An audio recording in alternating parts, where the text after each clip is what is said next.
Hey everyone, welcome to episode 243 of 15 with Andy, Randy, and Jeff. And this week, Jeff is not here. He might call in, and the reason that he may not call in was because Randy forgot to tell him what time to call in. So, Jeff, my apologies on air to everyone. My apologies, my bad. But this week, we're going to start off with some responses to last week's episode and message, which was, of course, here on the podcast, and even some replies to our Whole Life Takeaway hashtag on Twitter. Oh, really? And they were actually on Jeff's message. So, which was putting others first, stewarding the gospel of putting others first. So we'll start in a usual place, Doug Spinella. For those of you who don't know, Doug is a faithful listener and contributor to the podcast and a faithful member of Whole Life Church, and we always appreciate getting the feedback. And I thought he was particularly engaging given last week's topic of putting others first and the takeaway of if we realize that our lives are a beautiful journey with one definite purpose, to live in God's command to love, how will you seek to find ways to make other people's lives better? Easy for me to say. It's really an adventure of discovery every single day. So what might be the first step? And Doug, in typical fashion, sent me a text message this week, and he said, so I just listened to 242. Honestly, I think the biggest challenge of Christians is we think we have to do something great for our neighbors, community, etc. But honestly, it's pretty simple. If you have a friend that's going through chemo or they're sick, bring them a meal a few times over their treatment period. Help them with normal household chores, run an errand. You're already going to go to the store to buy what you need anyway. You're already cooking food for dinner. Cook a little extra and bring it fresh. Also, we've all been through rough patches in life, times of hurt, pain, despair, and wasn't it nice when people called or texted words of hope? Not just once, but sent over and over. Typically, people will reach out once and say they're praying or a positive message, but make a difference by setting a reminder on your phone weekly to lift up your neighbor. Not hard. Not hard. Wasn't that good? I'm just like, Doug, set a reminder on your phone. And I've done that before when I'm praying for someone, and it really does make a difference. And yet it's one of those things you do it for a little bit and then you quickly forget, because it may be a while until the next person comes along and needs your help. But set a reminder on your phone. Thanks, Doug, because that is super, super easy and something we could all do just to show people that we really are praying for them, and a good reminder for us not to forget. So from Twitter, Cheryl Fowler, who tweeted at us from @bragaboutfam, so apparently she's got a great family. Cheryl responded to two of our Whole Life Takeaways this past week with really solid but simple advice again for both questions. The first takeaway was, knowing that understanding is critical, at what point, if ever, might it be helpful to share our own journey or opinions about theirs? And her answer was, possibly when they ask us to, and not before. Well said. Right? And not before. Good thing to remember. And the second one was when we listen to others with more than just a quiet ear, when we really pay attention to what is behind the words, so to speak, what does that not only do for them, but also do for us? And I thought, very simple, her response was, for them, it makes them feel loved. And it's a good reminder, they're both powerful, that when we put others first with our full attention and share only when they ask, I mean, no doubt it's going to make us better at sharing the love of Christ, but it most definitely puts them first and makes them feel loved. And those are two great reminders that we can take with us this week. So, of course, we always welcome your input. You can do it via text message, voicemails, emails, and, of course, social media. We'll find you there if you respond. And if you don't currently follow us on Twitter, which the podcast has interactions each week there, and we'd invite you to join the conversation and find us using @WholeLifeORL, kind of like Whole Life Orlando without the ando. So that's the easiest way to find us.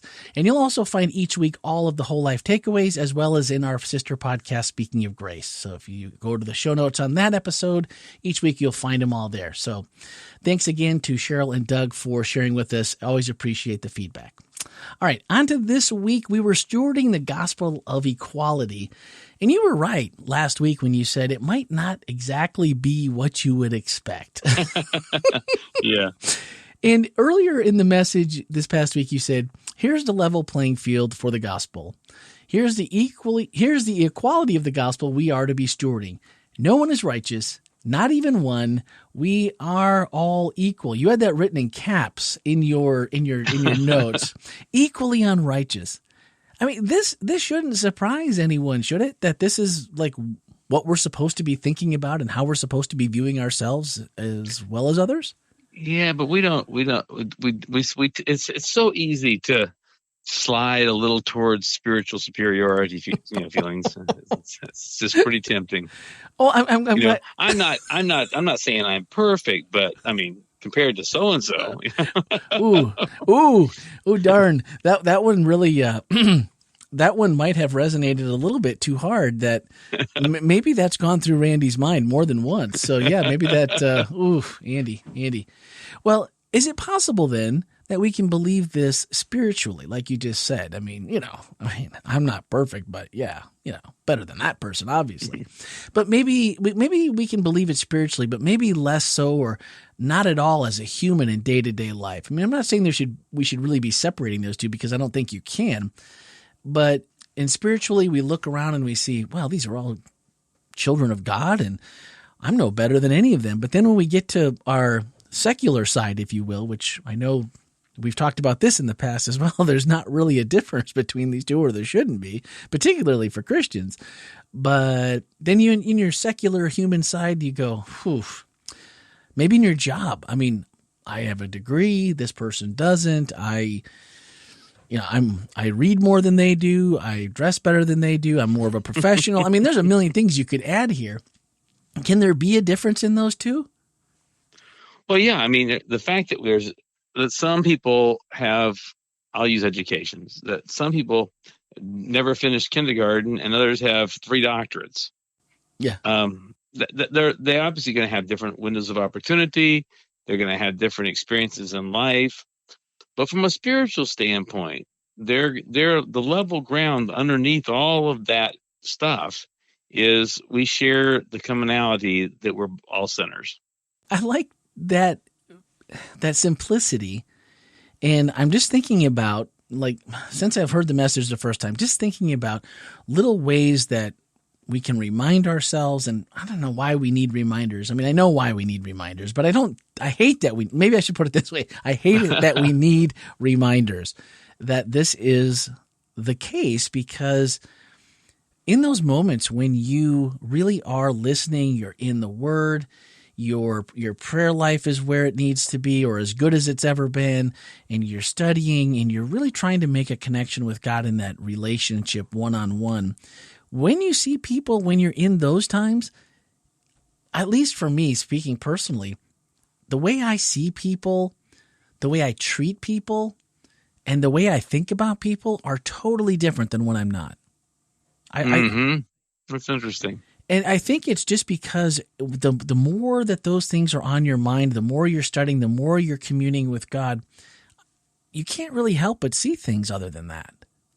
And then, things are going along great. And just like everything else, we get, busy with the next thing. And all of a sudden you find yourself thinking something and then realizing, why in the world, even sometimes about someone you love or someone that, family member or even a good friend, and you think, why in the world would I think that about them? That's not me. That's not them. I know better than that. And it's like, where does this come from?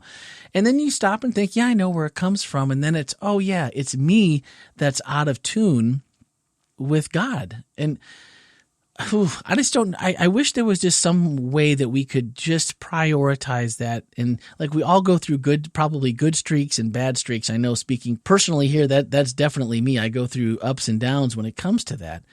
But how do we get to just make that a priority all the time? Because I think that without that piece of it, it's just so easy to get caught up in everything you talked about this past week of how we just don't do it. Yeah. What's your best advice, Pastor Andy? Yeah, I just think it's, instead of worrying about everybody else and where they are on some scale, it's about keeping a solid grasp on the level ground in your own life. Staying in touch with our human depravity, the fact that we have no value, we have no worth.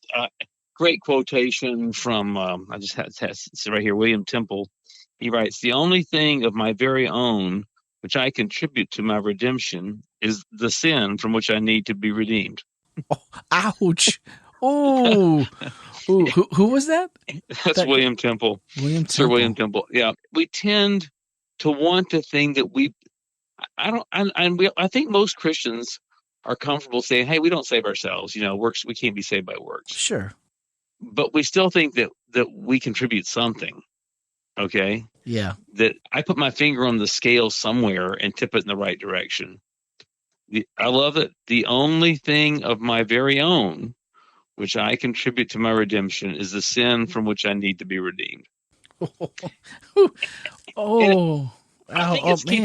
I think it's keeping in touch with that human depravity. If that thought, if that idea can be lodged in my mind, then when I meet anybody of any kind of what I might consider to be a low life, and I start wanting to judge them as less than me, I'm like, well, wait, Andy, the only thing you can bring to contribute to your redemption is the sin from which you need to be redeemed. Okay, you ain't got jack squat yourself, so don't be looking down on them.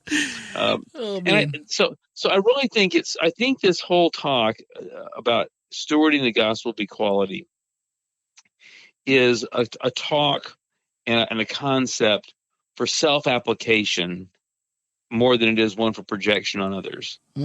Yeah. Obviously, we don't want to go out and start telling everybody, "Hey, you're a bunch of rotten sinners." I mean, we might have to communicate that a little bit, but what's really, I think, more critical is keeping that reality about me.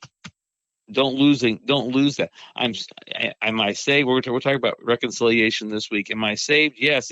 Has God reconciled me in Christ? Yes. Is heaven my home? Yes. Right. That's all true. But on that journey, I'm still a sinner being saved, not a saint being tolerated. Oh, yeah. Well, and I think that honestly, the thing I've seen lately that kind of scares me about this is someone would say, well, Andy, putting that realization in front of ourselves for many people that might be struggling with self-worth, their identity, and with these kinds of things in the midst of a pandemic, this really isn't healthy because we really need to have our self-talk needs to be better. Our self-image needs to be better. So if we're constantly reminding ourselves of this, then that seems to be counterproductive. But there's no better builder of self-esteem and self-image. You're like, Andy, you're crazy. No, I mean, if I'm trying to build up who I am and feeling good about myself, okay, and it leads me down any road to believe that I have something to which to contribute to my salvation other than the sin from which I need to be redeemed. Then I'm going to live in some falsehood, and I'm going to have some spiritual pride, and I'm going to have egotism that's not self-worth, but a prideful thing. But all of a sudden, to recognize you have nothing to bring to the table, and God loves you with a love so great that He will not let you go. There you go. All of a sudden, that brings a pretty good self-confident place to be. Yeah, never forget that last part, that God's not going to leave you. His love's never going to die for you. And then we can do the other. Well, we often want to build self-confidence in kids, for instance. But what we really want to build is God confidence in kids. Ooh. Yeah. God confidence. My confidence is in God, not me. Oh, gee. Yeah, well, that's a good distinction to make. Because I'll mess up and screw up and make all kinds of mistakes, which I have. But God won't. And so my confidence is not in me, it's in Him. Yeah. He esteems me, which makes me esteemable. Ooh, nice. I like that. Well, this seems to be the week of quotes. And so today, I'll tell you what I'm going to do. I just thought about this as you were talking and giving me that quote by Sir William Temple. What we're going to do today is there's going to be a quote, which I'm going to give you these quotes here in just a second. One's from Martin Luther, one's from Ellen White, and then we're going to add that Sir William Temple quote. And I'm going to put those in the show notes today so that if you're there, you can log in on your computer or on your phone. When you swipe up in the show notes, you can copy and paste those notes. Put those someplace as a good remembrance this week. If this is something you've been struggling with, these quotes are just amazing. I can't get past the quotes as a part of the message to really do anything better, because all of those are just so poignant to what we're talking about. The first one, and this is a partial, the full one will be in the notes. I don't want to read it because it's very long. It's by Martin Luther. And this is a partial to his quote. He said, "Man by nature selfishly seeks only what is to his advantage. He can only love himself above all things, and that is the sum and substance of all transgression. Such self-sufficient persons seek only to please themselves and secure applause, even when they follow piety and virtue." Ooh, these. It just cuts you down to size when you start to think about the times you've tried to secure applause, even when following, piety and virtue. And then the follow-up, which I thought just really piggybacked so nicely, was by Ellen White. And again, this is a partial. I'll put the whole one in there for you because the rest of it's really, really good. And we've talked about this one multiple times. This is from Christ Object Lessons. And it says, "Lord, take my heart, for I cannot give it. It is your property. Keep it pure, for I cannot keep it for you. Save me in spite of myself, my weak, unchristlike self. Mold me, fashion me, raise me into a pure and holy atmosphere where the rich current of your love can flow through my soul. It is not only at the beginning of the Christian life that this renunciation of self is to be made. At every advanced step heavenward, it is to be renewed.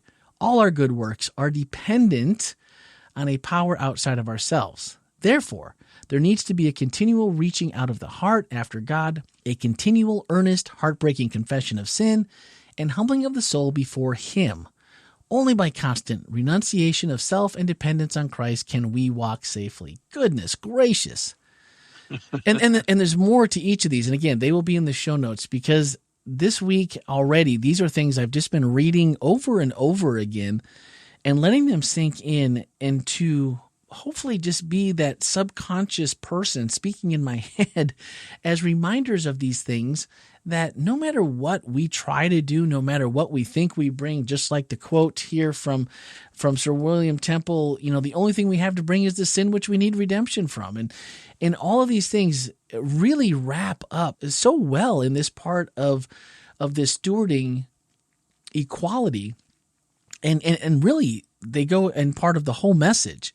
And this, all three of those, I'm glad you brought that other one up, Andy, because they really are, when we think about this, a lot of it is just a change in thought, a change in what we do normally that isn't giving us the results that we want. And, last year, reading through the Bible in a year, which, full transparency, guys, I am closing in on that 360 days. It's almost the end of January. And I made it my goal to be pretty close to being done, or being done by January. It's probably going to squeak into February, but I'm up to date on this year's current reading. It's important to be faithful and get through, but the more than getting through the Bible is getting the Bible through you. Right, exactly. So I've just I'm reading I start out keeping up with the current. And I was good until about day 265, and then things got crazy at work and all this kind of stuff, and it got pushed behind. But I've just noticed that being in the Word every day, and that's not something I'm good at generally, but this kind of makes this, like, join a reading plan together. And I know not everyone's into technology and reading the Bible on your phone, but honestly, if you start a group we're using YouVersion, the Bible app, and when you have a group you can put together, you can invite people. And people comment every day, and it's so interesting to read what other people get from the same chapter or the same verse, and how different or alike things can be. And it really gives you a unique picture of God, and it makes you realize that the people you're reading with have questions just like you. They have broken feelings just like you. And it's a really good uplifter. And I think that's done more for my view of myself and of others, and just, guys, we're all on this together. Let's just, let's not look down. Let's help each other rather than tear each other down in whatever format that manifests it in our lives. And so I guess that would be my one thing for today, that if you could do something in, like, how do we apply this to our lives, Randy? And I'm just saying, find some people to read the Bible with, or if you don't have anyone to do that, do it yourself and stay in it. And whether you get behind, just make it through however you can. And it's been an absolute blessing. No doubt about it. What's really cool is after you've done it once, then it gives you the opportunity you sort of take a little pressure off, and you can and you can try different things. I mean, you can read different versions. You can read, like the Reader's Digest Bible. You can read a chronological Bible that goes through it in the right order. There's just all kinds of options that to be able to continue to put yourself in the Word, because nothing's going to do it better than that. Well, in the chronological Bible, I didn't know up until a couple of years ago. I didn't even realize that was a thing until I started a Bible plan in a year on that. Of course, I did it by myself, and I think I made it to a day, I don't know, like I'm in the hundreds, I think, like 120, something like that. It's harder to do it by yourself. But I found it very interesting, though, in what order they believe, or as close as anyone can, what order the books may have been written chronologically in history, and it was very interesting. I just from that perspective alone. And the storyline, connects together that way. I loved the context of it all. I really enjoyed doing the chronological Bible. Excellent. All right, guys. This week, one of our Whole Life Takeaways asked, "How broad is your concept of equality? Can you freely sing when we all get to heaven? Or is it easier to sing when some of us get to heaven?" And, as we've already discussed, there's going to be good times and bad times. But again, continually cultivating our friendship and spiritual relationship with God through His Word and prayer, I think we just find those thoughts and perceptions just less and less in our everyday thinking. And we find ways to see the other side of the story, or just see people as no different than ourselves, even if we don't know the story. And that's half the time we put our own biases and our own thoughts or our own prejudices on them when they've done nothing. Maybe we've never even met them, or very briefly. How could you possibly put together a narrative that would make them less than you when you've never met them? So I think all those things start to be less and less, and you just get a better feel for yourself, which in turn improves how you see others. And so it's hard to see. It's hard to see somebody less than you if you're both zeros. All right, so join the Zero Club here at Whole Life Church. So what about you? How broad is your concept of equality? Maybe you've struggled, maybe you've conquered, maybe you're still learning like the rest of us. Let us know by using voicemail or text 407-965-1607. You can email podcast@wholelife.church. Of course, you can hang out on Twitter with us at Whole Life ORL, Facebook, wherever you find us, Instagram. We will find your comments. And our final thoughts are from Andy's message this past week. He said, "We will best steward this gospel of equality by humbly holding on to the truth of both our depravity and God's gracious reconciling in Jesus Christ." That's about as good as it gets right there. That's it. So next week is final.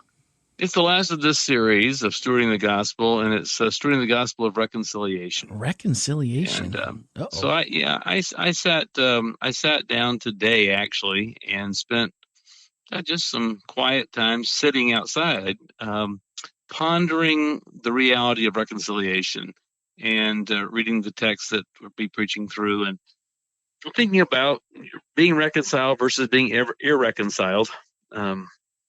So we'll talk about some of that. And that's going to wrap us up for this series? This series will be over. Yeah, the last one. This has been a great series. I've really enjoyed. I mean, I say that all the time, but in actuality, so many of the series that we've tackled through this past year and through the pandemic were so spot on to what was needed at that time. And so kudos to you and the staff who've done a great job of keeping us engaged while we really haven't been meeting in person. And it's been great to at least be able to rely on a message that's pertinent to what we're all going through at that time. It's been great. So I'll be sad to see this one go, but I'm sure we'll have something equally as good to follow. So next week on Tuesday evening, speaking of grace, as always, and then, of course, Wednesday, we'll be back, hopefully all three of us, for episode 244. Thanks for listening, everyone, and have a great week.